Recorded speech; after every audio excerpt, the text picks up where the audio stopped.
सहसंचालक साखर सोलापूर या कार्यालयाचा पदभार मी आज घेतलेला आहे।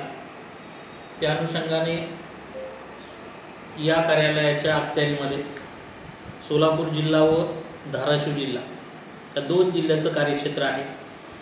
सोलापूर जिल्ह्यामध्ये 36 कारखाने सुरू असून 4 कारखाने हे बंद स्वरूपात आहे, असे 40 कारखाने आणि धाराशिव जिल्ह्यामध्ये एकूण 14 कारखाने आहेत। असे या कार्यक्षेत्रामध्ये एकूण 54 कारखाने आहेत, साखर कारखाने आहेत।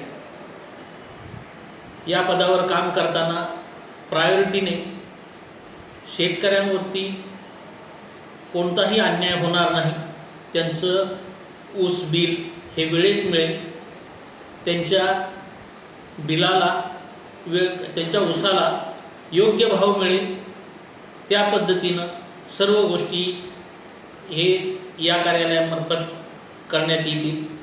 शेतकऱ्यांचं हित जोपासण्याचं व त्यांच्या सर्व समस्या सोडवण्याचं काम या कालावधीमध्ये करण्यात येईल, अशी मी आपणास ग्वाही देतो।